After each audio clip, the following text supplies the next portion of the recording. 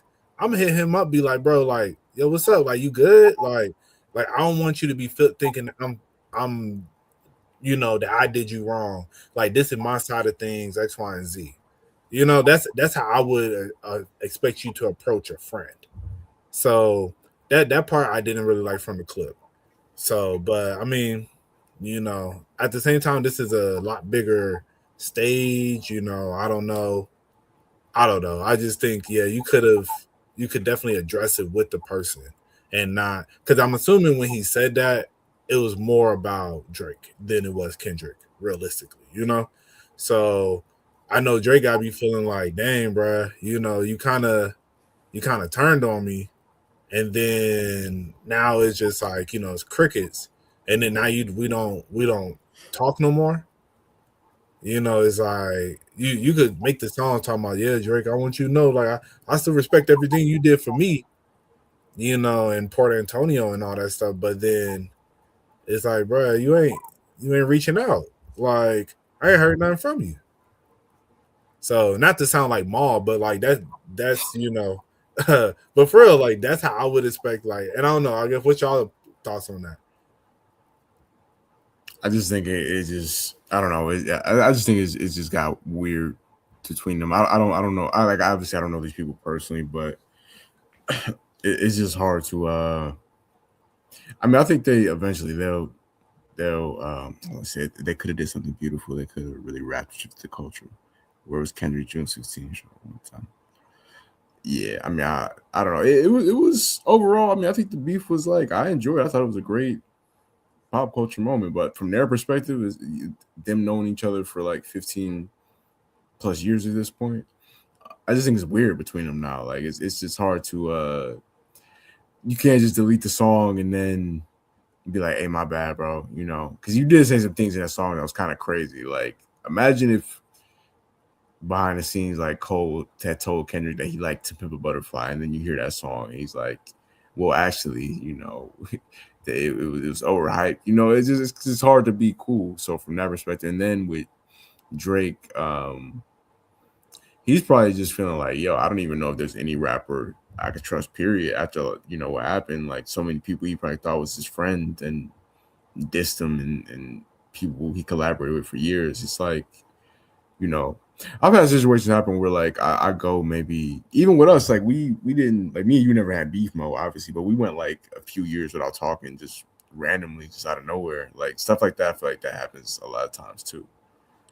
But if you was hearing, if you heard that I did feel some type of way about something that you did, and then we haven't talked, like, wouldn't you? I would expect you to reach out to me. Yes, even though there was like a 1%, even though we never had no issue, there was like a thought in the back of my head, like, damn, like did me and Mo, like, did something happen that I do something that I didn't know I did, like that we, but it was just, I don't know, it was just random. But I agree with your raw point. Like, if that's somebody that you really close with and you think it's an issue, it should just be like a direct line of contact at some point. No, facts. Yeah, no, we it's never no issue, bro. Oh no, I know that now because it was just, but I just feel like we just randomly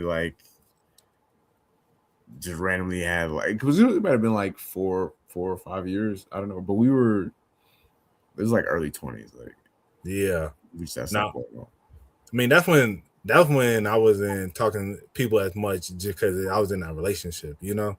That's what I'm saying. Like real life be happening. Yeah, no facts. And I mean, yeah, Cole married and stuff. So I mean, you know, maybe I don't know. But I said, I think remember the Nadeska interview, he was talking about like sport, like group chats, like it's a bad thing. He was like, why am I in this group chat arguing about sports? I got a kid, and I was just like, dang, bro, you can't like just debate Darren Peterson versus AJ DeMonster real quick, like it's not that deep. But then again, I don't have a kid, so I can't say. But I think you could have a kid and still like be passionate about certain things that you enjoy. Yeah. I mean, because most people that have kids, they always tell me they like, you know, sometimes they feel kind of offended from their friends. They like, I never get invited to anything now because like everybody always just assumed that I can't go because I got a kid. It's like, I'm still young. Like I can still go out with y'all. I'll just have to find a sitter for the kid. You know what I mean? And we move. So I mean, I think about that in the back of my head all the time. I want to address what Lame Shakute and Paxful said. First of all, he said Drake was heavy stepping in LA for a decade, and then TDE waited until he left. Drake was Mr. Calabasas for a few years. I mean, they were throwing subs to each other that whole time, though. I will say that. And then he said they could have did something beautiful and shifted the culture, rapping together. Yeah, that's what Cole or Drake was trying to make happen on First Person Shooter, but you know, Kendrick was that would like, have been crazy. You said that would have been crazy. Yeah, if they did. It would have been nice. It would have been nice. I mean, Kendrick, the one that set the bomb off and said, you know, I ain't gonna do that. And then he said after Big Three, like that ended all the, you know, all unity. Any chance for some unity when he said after Big Three is just Big Me. I was like, dang, that's how you feel. But hey, like, he wanted that crown, you know. It's always kind of how Kendrick was. And then the one where he said the Juneteenth show at the Forum, he said, was that a one-time thing? Yeah, I think so. I ain't gonna lie. And I think it's only because like Kendrick be busy, bro. Like it's like, you know, like he said on the Heart Part 6 with Black Hippie, what happened to Black Hippie? He just like, bro, like I got busy. Yeah, literally. The Rap Gods were happy with Cole, so he had that godly flow, but they took it when he tried to use it for wrong. Kill my ego now, snapping like a gold mine. Yeah. So, but to answer Mo's question on like how would I feel if like someone thought things were weird between us and he didn't just reach out, I say, bro, like at the end of the day, I always think about the phone works both ways. And when I feel like I've done what I could to salvage the friendship, it's like I'm gonna leave it in the ball's in your court. Like it's someone who I was real close with in the women's basketball space a few years ago. I was real close with dude. And then you know what I mean? Like he kind of did something that I didn't like. I told him about it. We kind of moved on. And then I was just kind of telling other people about it in the space. They was like, "Oh, you probably need to cut him off." And then he got into it with them, and they a black woman and he a white dude. So, you know what I'm saying? I sided with the black woman, you know, and we talked about it. And he was like, "So you just gonna take her side?" I'm like, "I ain't gonna lie, I've been rocking with her for a little minute too." And that was kind of that. You know what I'm saying? I'm saying all this to say it easily, the relationship, the friendship could have easily been salvaged with a simple phone call. But I sent my text, he sent his, and he never made the phone call. So it's like, dang, what else can I do? Like, you know what I'm saying? Like, I'm not about to call you when you feel like, you know what I'm saying? Like, you're the one who's offended here. Me, I'm cool with both of y'all if y'all still want to be cool with me. But I understand there's a rift. If you still want to mend things because you feel away, call me. I sent my text. You ain't call me. Okay, it is what it is. You unfollow me. You had your boys unfollow me. You cheat. You moved states. You got married. Congratulations. I hope you're doing well if you still check out the channel from time to time. But it's like that friendship could have been saved from a phone call and you didn't want to reach out. The phone worked both ways. I'm not going to be reaching out when you feel offended. So it's like, I think with Cole, I don't know. Maybe he should have just reached out. The phone worked both ways, but Cole, you know what I mean? If Cole, if you wanted to save your friendship that much, reach out to him. You know what I'm saying? But that also it crashes the whole thing of what they were saying on Rory and Maul that Cole and Kendrick talked on the phone. What they say for 3 hours once he dropped 7-minute drill. I'm like, that don't even.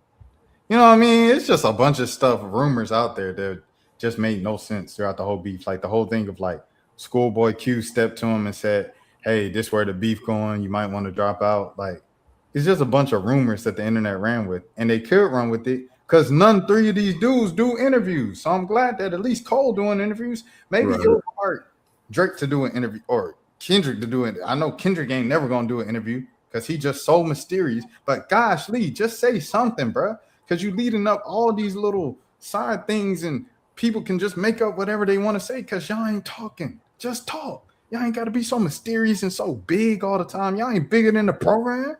You still him. You got to pee every day. You got to put on pants with 2 legs every single day. You ain't no special. Do an interview. Talk to somebody, bro. I mean, it's all good. We all know the Bobby Altoff interviews on the way. They giggling about how many kids they gonna have in an alternate universe. If y'all don't talk about rap, No, that's real journalism right there. I think, one thing I do dislike, and I think Drake would be able to get into that bag of get into a better space where he can have these conversations with more like rap, journalists and stuff like that. But so many of them, they all, I don't know, it's just he got some attention with all of them, where they all have at some point felt some type of way, like I guess criticized him, some type of way that he didn't like. And I'm not saying that, either one of them are wrong, but I just realistically, he has tension with so many of the people that would really get to the bottom line of this. And it kind of leaves it where all we're left with is him doing Bobby Altoff interviews, I really like if you can realistically think of one hip hop journalist that you could see Drake realistically sitting down with and having a conversation with, like he did back in the day with. question. Oh, what's up? What did Sway say during the whole beef? I don't know. Okay, that's one. There we go. Go on Sway in the morning. But and I guess Sway hasn't had a big interview in so long that that's just I think honestly his last big interview might have been Kanye. But that would be really dope. That would be really dope for Sway to him to do that with him. It's like I've been listening to Sway in the morning forever. But yeah, that would be cool. But I think a lot of the people who do are doing the main figures in there. That's because Sway is still a big figure, but realistically, the main figures that you think of when you think of hip hop interviews, like the of course, like Ebro, Nadeska. What's the buddy? What's the two dudes that he sat down with at his crib? With Frat Radar, Elliot Wilson, Beat and up, Elliot Wilson. Beat Up. Yes. So like I wish like that relationship didn't go sour. They started beefing because of the Bobby Altoff interview. Yeah, and and I wish that never happened because I think that was like probably one of Drake's best interviews because they asked him real questions. They really got to they know hip hop, they know all the stuff in there. Bobby just looking for clickbait moments. She don't know rap, so it's like I think you go with because Sway is like Angie Martinez, right? Like Angie Martinez ain't necessarily like the hottest interview, but Cole used to go to her all the time. You know what I'm saying? Because she got that history of being here since the 90s and she know hip hop like the back of her hand. I think if you go to someone like Sway, because like you say, you can't go to Elliot Wilson because him and Elliot Wilson beefing. So it's going to be tension there that you got to cut through just to get to the regular interview. So I'm saying you go to someone like a Sway. Okay, like you said, okay, Sway might not be viral every single interview now. However, he still has the hip hop knowledge and the depth to carry out that interview. And I think it'll be a good interview. You know what I'm saying? Right.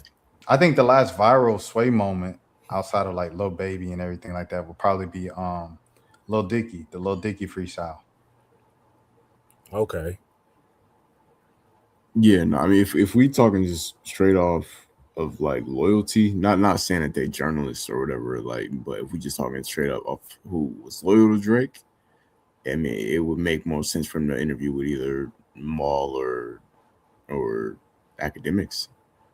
Like those like the two main ones that really was holding the fort and still right now still holding it down for him. You know what I'm saying? Like if we just doing it based off loyalty, if we just talking like pure journalists, I don't really know who. It's not that many, like you said, that he doesn't have an issue with or that didn't take a shot like even like Rob Markman, like he's not cool with him. Like it's plenty of journalists out here, but major ones that didn't take a shot at him. I'm not even gonna say take a shot at him. Like major ones, he just don't have issues with. Like I don't know who. By the way, just 12:45. I gotta log off, but we still got like another 20 minutes before then. Bet. I think Maul would be too biased, but I think yeah. Okay, go ahead. I'll let you finish, Mom. Well, I was going to say, yeah, Maul would be too biased, but I think Academics would actually be a good interview because Academics don't care. He's gonna ask the real questions, but still, he's gonna glaze them, but he's going to ask the real questions like, yo, so what really happened with you and Cole? Like what, why is Kendrick feeling this way? Like what was the phone call? Did X, Y, and Z? He's gonna get to because at the end of the day, he's about getting. I would say that's one thing about him. He do be, as I said, glazing like crazy with like, especially when it comes to Drake, especially in comparison to Kendrick. But I think at the end of the day, he's going to ask the unbiased questions that everybody want to know. But I think I don't think Drake would want to do that. I think it could easily go left, and I just think he doesn't really want to talk about. Facts. Oh, would it be violent? Yeah, that's crazy. But I think at the same time, I don't think Drake really want to have these real conversations. Like he, of course, huge fan, but I'm gonna just keep it a buck. I don't think he's trying to have these real conversations, with anybody. Because I don't think he wants his persona to get like he'd rather just seem like the fun guy, you know. No, I'm joking. Yeah, no. Oh, go ahead, Jelani. Oh no, I was gonna say like I was gonna say I think he was trying to move on from the beef entirely and just not talk about it to anybody. But at the same time, I heard that leak or that snippet of him mentioning Schoolboy Q. So it's like, you know, I definitely don't think Drake. I can't tell you the last time Drake did a real interview. I mean, it's been forever, and it's been even longer for Kendrick since they did. Like he did the interview with SZA or whatever. And he did like a Super Bowl interview, but it was like it was very regulated. You could tell that they were told like you can't ask certain questions and things like that. So yeah, I don't think either one of them is probably ever going to really. It will not for a long time. They won't sit down and talk about the beef. Yeah, it's gonna. I don't know. Maybe years from now, they'll write a tell-all book or something. But This it's going to be content forever. Like people got to accept that. Like I've been seeing people on Twitter like, "Yo, y'all still talking about Drake versus Kent, bro?" The two biggest rappers of a generation went toe to toe, and it was like one of the craziest weeks, if not the craziest week in hip hop ever. Like, yes, people are going to talk about this for a long time. I was just thinking about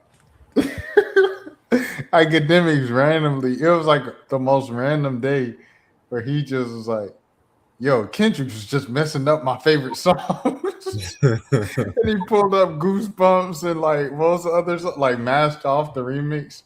I'll And give it him was, Mask Off, but Goosebumps, he was tripping.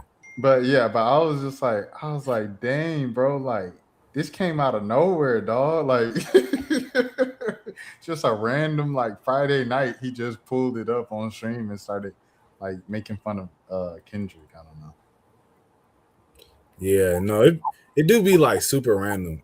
When he went on that round, I was just like, all right, bro, this is pure hate.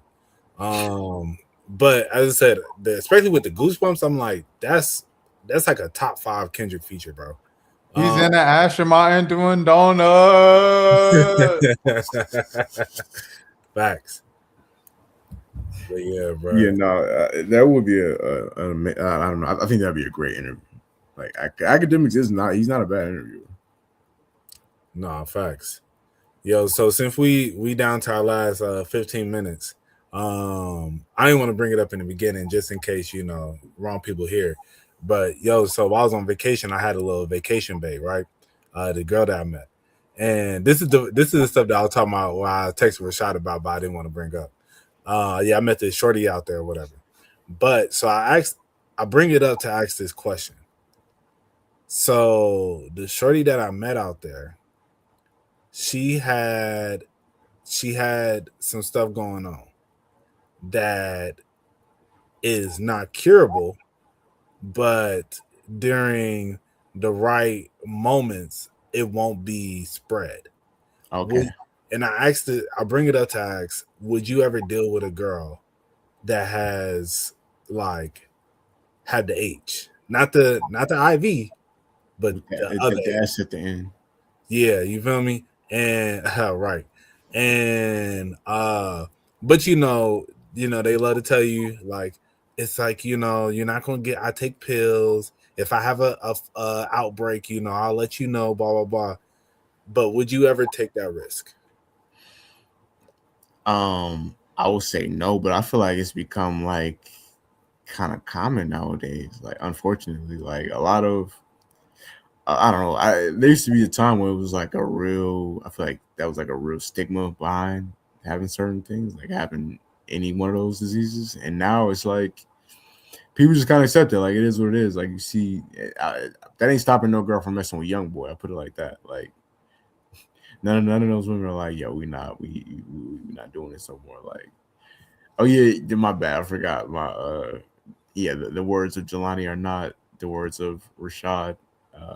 But yeah, no. That's and if I'm being totally honest with you, my initial answer would be no. But like, it always comes down to how bad is she. Like, and I shouldn't say that, but like, that'd be a lot of the decision to be like, yo, if this is like a real once in a lifetime, like, generational prospect, I might take the risk, even if I'm not proud of that. Nah, I hear you. I ain't gonna say I feel you. But I hear you. Yeah, you know what I'm saying? Like, I'm not saying I would do it, but like, I could see how somebody would be like, you know what? I don't know when I'm gonna get this opportunity again. Yeah, I mean, as I said, I just don't know. I feel like for me personally, it it's just like, man, it goes so. I've always said, like, mentally, I'm like, I would never deal with no chick like that, and so that's why for me, I feel.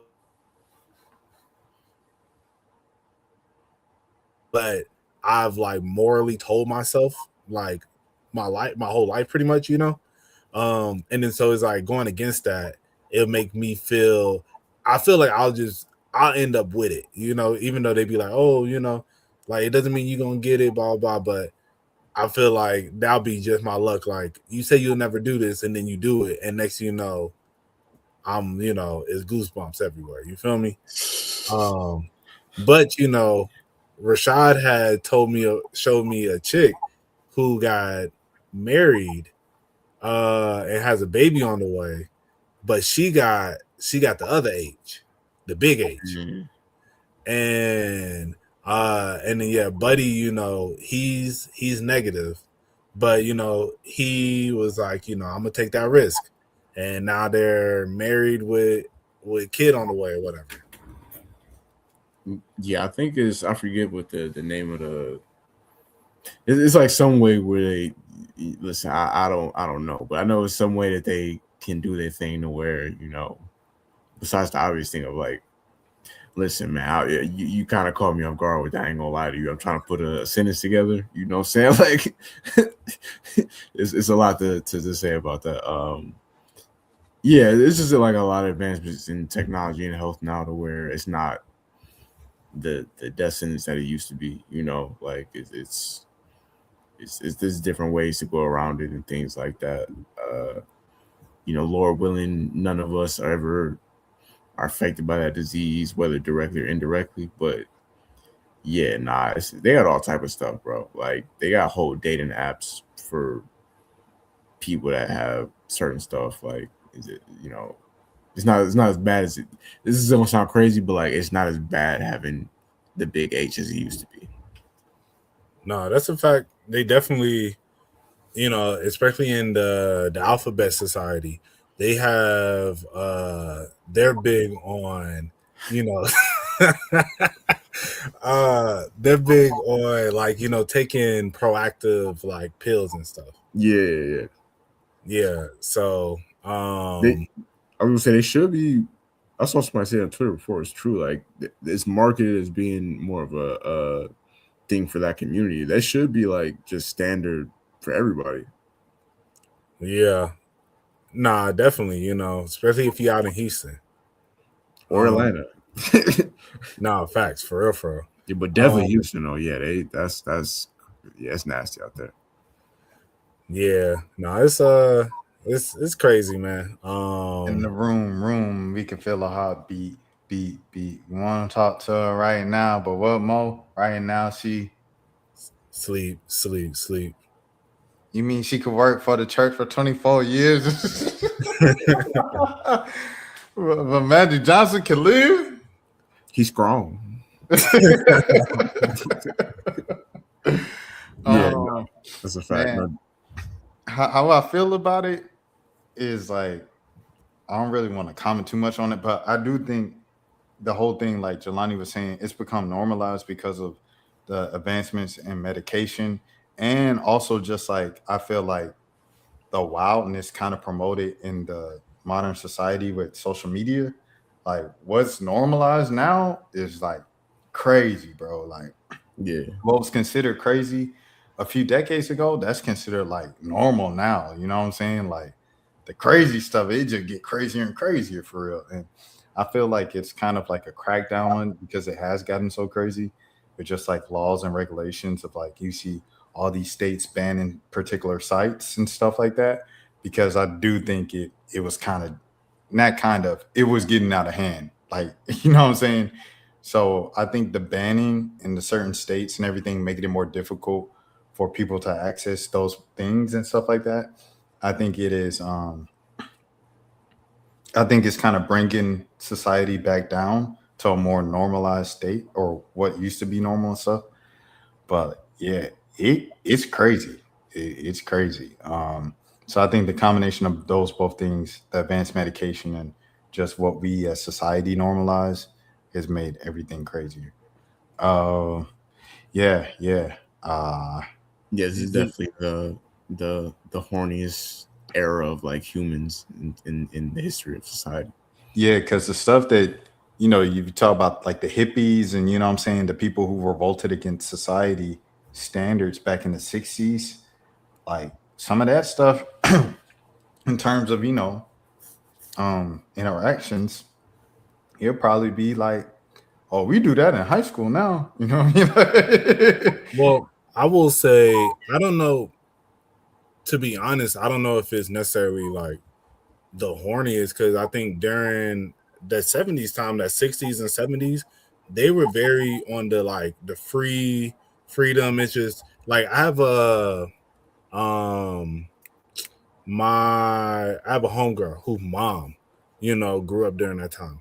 And she kind of told us about it, just, you know, having sex with somebody was not, it didn't really matter. But you gotta think they didn't have as many like STDs and stuff that they had to worry about.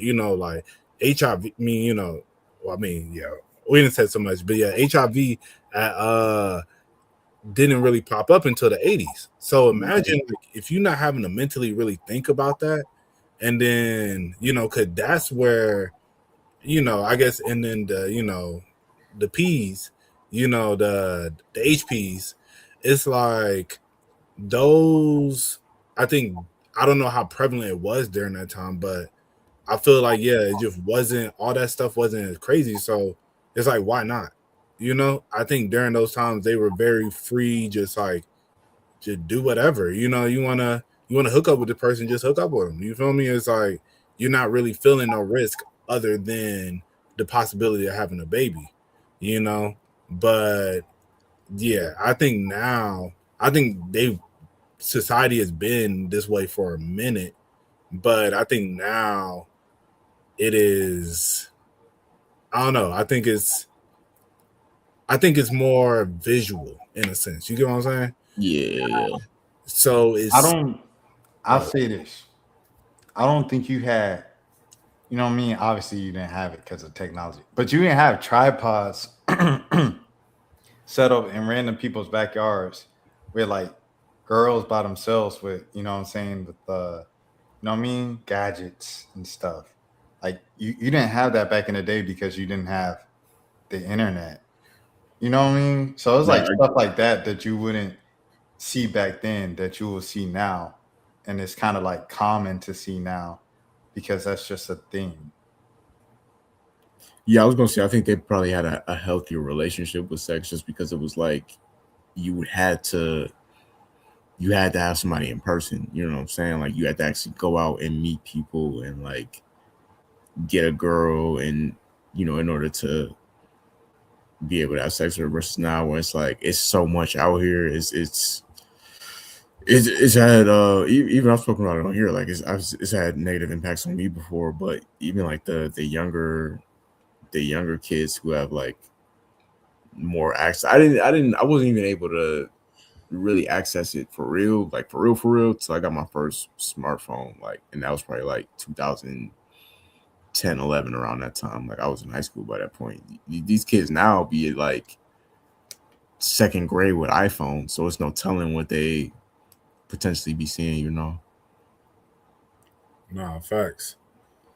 Yeah, it's like you said, I think they definitely had a healthier relationship with all that, with sex and sexuality in general. Yeah, I Um, agree. and now it is brain rotting a lot of people because I saw this one thing that somebody was like, bro, I don't think we was ever meant to see this many bad women in our lives. Like, I don't think God intended it to be this way. Because back in the day, before the 2000s, it's like, man, you would see there'll be like the baddies in your area. You feel me? And maybe you travel a little bit, you see a baddie here, you see a random at like the gas station. You feel me? Something crazy. And but now it's just like, man, they everywhere. And then everybody, you have so many. It's just like regular women. Like, girl I work with at T-Mobile talking about she want a BBW, me a BBL, and it's she want a BBL, and I'm like, what for? I'm like, bro, that's what I'm saying. But it's just like, I want it for me, and it's like, I feel you. Like I'm not against wanting to improve your image for yourself, but at the same time, it's just like, why? You trying to drop a couple bands on having a bigger butt to work at T-Mobile? Like, I don't know. That just don't make sense to me. But that's what society is right now. They copping BBs to work at the CVS. Bro, it's like 19, 20-year-old girls that think that a man like buying a girl a bag or paying a girl's bill on like the first date is some normal behavior. Like, because they be hearing these rappers and seeing these Instagram models getting that type of treatment. They think that's like the dude that, their 20-year-old boyfriend that works at Home Depot. Like, they think that he's supposed to be doing that too. Like, it's just Instagram really, that's the main app that really changed, I feel like, our relationship. Like I said, it changed a lot of men where they think that they got to have a certain caliber of woman looks wise, and then a lot of women think that financial wise that they're entitled to a certain type of man. How many times you seen at a special surprise birthday party or graduation or celebration, whatever the case might be, have you seen the balloons spelled out with the letters and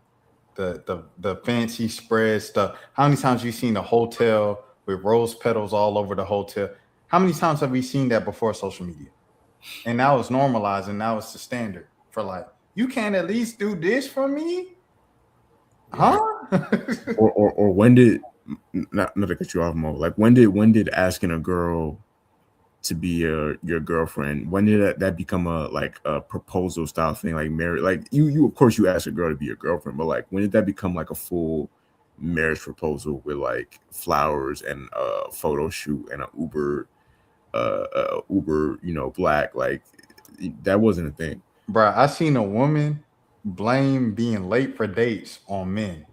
I said, what? She said, you can't be like, a real man gonna be like, okay, so I see we have a time problem. How can we fix that? You ain't seen me no Uber black. I said, what? You really blame? Yeah, it's crazy out here. Yeah. As you said, I think society is, I don't know, man. The shorty in my job said, this one dude just keep texting her talking about, hey, come get this money. Hey. That's what it is now. It's just, I told you I'm pro tricking culture. Hey, come get this money is crazy. Yeah, like I remember, I think I talked about it on the pod where I spent I gave Shorty some money for Valentine's Day, but that's because it's long distance. But I ain't like I ain't drop a bag or nothing. But I remember I'm thinking, because me and the girl, we ain't been linking, we ain't actually dating. I'm like, we had just started talking at that point, really. So I'm like, I'm not finna drop a bag, but I'll give you a little something, like enjoy your night. You feel me? And I remember I was talking to, as I said, the girl at my job about it, and I was like, yeah, I'm probably sending some. She like, how much you gonna send her? About $150? I said, nah. And and for a second, she got me thinking. I'm like, if this is the expectation, I ain't finna send nothing. Cause when I'm about to send, she about to be like, what the hell? You feel me? But Shorty was still appreciative. I sent a little something. I ain't gonna, I ain't gonna drop out the money, how much it was. You ain't got to do all that. Yeah. No, I get you. But for real though, like it really but for real though, and that is interesting. The same girl that I'm talking to, we've been talking, and I'm gonna wrap it up real quick. But I'll say one of the things with me within like when I'm talking to girls, I'm not going to overextend myself too early because I'm not gonna be. I don't know personally, like I don't want to seem. I'm not gonna be thirsty over you, and it's like I gotta feel the vibe. I got to be a mutual exchange. and so the girl, like, but I'm like, I'm pretty consistent. I'm be caring, all that different stuff. And she had made a comment. She was just like, yeah, like I feel like you could do more. And I was like, okay, in what way? Well, I don't want to tell you, blah blah. And I'm saying that thing. I'm like, shorty, it's like, especially in far communication, like I communicate way better to you than you do with me. It's like, and so you don't always make me want to do more. It's like I don't. But now I was thinking, then I started thinking, I'm like, what is the more? Is it like, is it you want me to start sending in money? Cause I'm not gonna just start doing that. I'm like, we ain't linked yet. Like you still out in Houston. You feel me? It'd be different if like you are my girl, but I'm not gonna just start tricking just to trick. And then next thing you know, a month or two down the line, I'm out of hundreds of dollars, and then we not talking. That's just not how I'm finna. That's not how I move. I ain't never did it before. I ain't finna start now. So, uh, but I don't know. Yeah, as I said, like when she said that, I was just kind of like, like all right, like I was like maybe I guess I could be more expressive in a sense, within when we text and talk and stuff. But at the same time, I don't want. Sometimes it's like you show. All right, okay, I'll really wrap it up with this. I feel like sometimes you show girls your true emotion, bro. That's when they start to lose interest because it's like, It's a fact. Yeah. yeah, and it's like they be like, oh, I want you to open up, I want you to be vulnerable with me, and then you get vulnerable, and then they looking at you like, all right, like Yeah. it's I literally it's like had that right tonight before we. Oops, I don't know who watching. No, I feel you because I've had like I had like the last girl I was kind of talking to like a couple months ago. I definitely feel like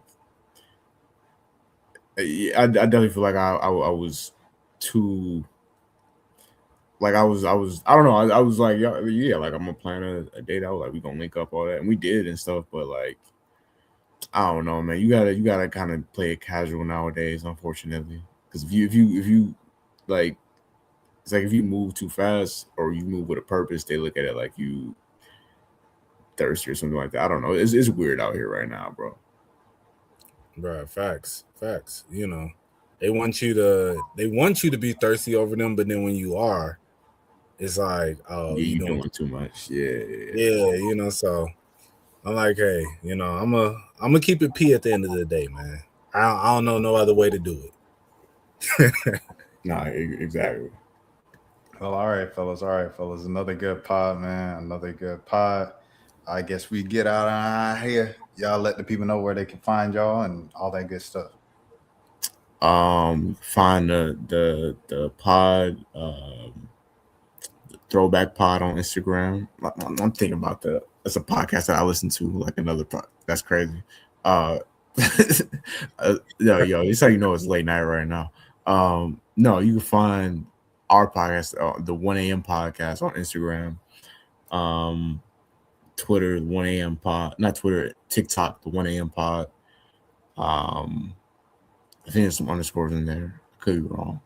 But yeah, you can find me on Twitter, underscore Jelani, 2 underscores at the end. Not really active on there like that anymore, but like, yeah, Okay. Yeah, you can find me on Instagram at RBMO ____. You can find me on TikTok at RubberBandMo. You can find me on X at Hey, Monos. salute, appreciate You you. as well, bro. At Monos _. Shout out to Big Homie Salute, bro. Dan. And yeah. And I want you, at the end of the day, I want everybody to know that you heaven sent, man. You know, just want to end it off on that note. Remember, Mussolini was heaven sent. Kim Jong-un is heaven sent. You feel me? Genghis Khan is heaven sent. You feel me? Even you. So even you. Even you is crazy. Right. Dan is he sung earlier Colt 45 by Afro Man earlier this week. Hey, shout out to Afro Man for winning his case. Yeah. He beat the system, man. Went against them people and won. Get your money back, man. I didn't know if we was gonna make it to 2 hours, and I'm not gonna honest with you, bro. I was like my Gatorade, you know, like in 2K, like the Gatorade light was on. Bro, we was like 20 minutes in. I was because I had to wake up early today. I was like, yeah. But no, we made it through. Made it through, man. All right, everybody. We'll see y'all next week, man. 1 a.m. pod. Y'all boy be easy. Y'all boys and girl be easy. Until next week. Peace. Now, throw your motherfucking hands. Get 'em high.